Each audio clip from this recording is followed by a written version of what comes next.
Bonjour à tous.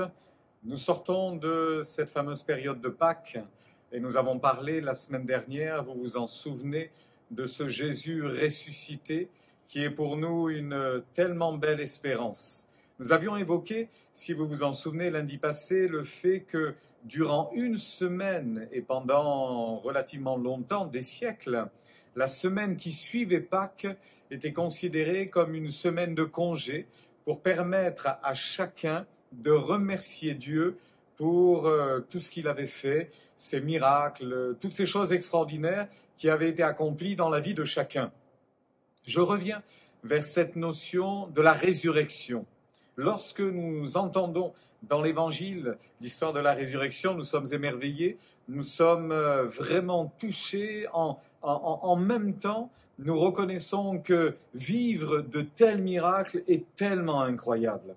Je reviens sur la notion du miracle, évidemment, parce que dans l'Évangile, Jésus a insisté, il nous a incités à croire. Et d'ailleurs, il dira même, vous connaissez ce fameux passage, « Tout ce que vous demanderez avec foi, croyez que vous l'avez reçu et vous le verrez s'accomplir. » Je trouve ça extraordinaire d'être capable d'entendre une parole de Jésus, de croire et d'attendre l'accomplissement de cette parole. Ceci est réellement la foi. Et ce que Dieu nous demande à chacun d'entre nous, c'est de manifester la foi ainsi et de cette manière-là. D'ailleurs, Jésus va faire un parallèle, ou plus exactement une différence en les mettant côte à côte entre le fait de croire et le fait miraculeux. Le fait de croire, croire en ce qu'il est, croire en ce Jésus rédempteur, en ce Messie que Dieu nous a envoyé, et puis l'accomplissement, ou plus exactement, les effets de ce Jésus glorieux, à savoir les miracles, les prodiges et les guérisons.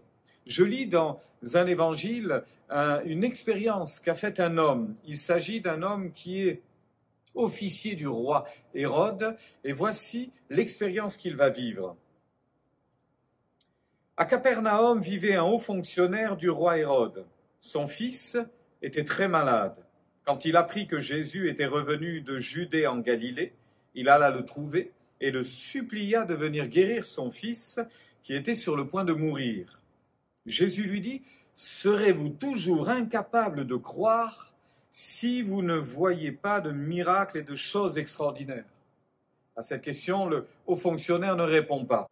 Mais le fonctionnaire royal le pressait, « Seigneur de grâce, viens vite avant que mon petit garçon ne soit mort. » « Va, lui dit Jésus, rentre chez toi, ton fils est vivant. » Et là, cet homme va se trouver devant un dilemme. Soit je crois, soit je doute. Soit je prends cette parole comme une conviction, une certitude, et déjà une parole accomplie, déjà réalisée.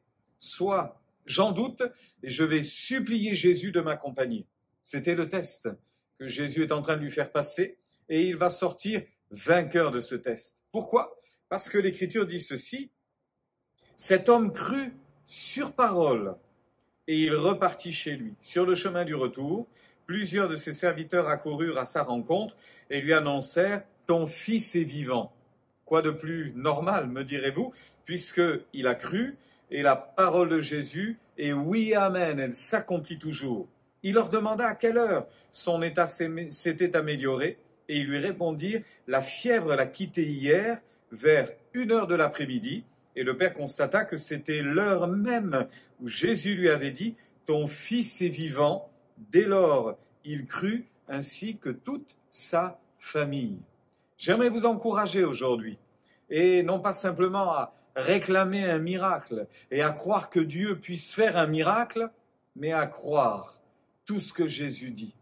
Puisque vous avez cru ce que Jésus avait fait, puisque vous avez cru à tout ce que Jésus avait accompli pour vous à la croix, entendez encore, et je vous le dis assez souvent, cette parole de Jésus à la croix, tout est accompli.